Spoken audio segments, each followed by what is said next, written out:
It speaks to a time and place in our country that we've learned from and that we continue to learn from.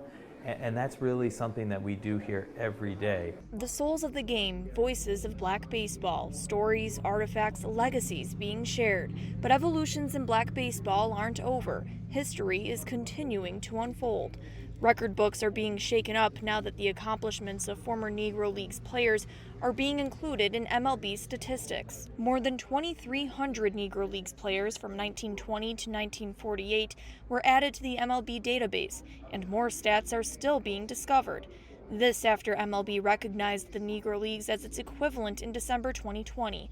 A museum visitor is encouraged by the news. It's recognition, it's shining a light on people who have been shrouded for so long and ignored, and it brings an equality and it levels the field because people hold records that really aren't their records, right? There's certainly a feeling that if you don't incorporate those statistics into the overall record, it's almost like a double penalty. They weren't allowed to play, and then because they weren't allowed to play in what were then considered the major leagues, now they can't be included.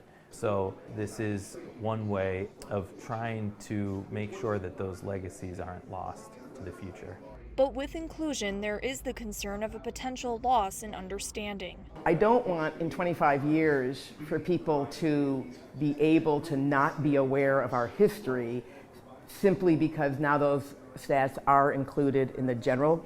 Like, I don't want people to overlook the 100 years of struggle and inequality and kind of poverty and violence and all that kind of stuff that was visited upon Black ball players. Understanding the challenges so we can have a more accurate and appropriate appreciation of what these statistics really highlight, which just so happens to be one of the many things this updated exhibit emphasizes. We do try to go beyond the surface level statistics and the records and really dig into the legacies, the important legacies and the important history that we can learn and that are shared through the men and women who played in the Negro Leagues and play baseball every single day. The exhibit is open and visitors are welcome to check it out. Melissa Kroll, Spectrum News.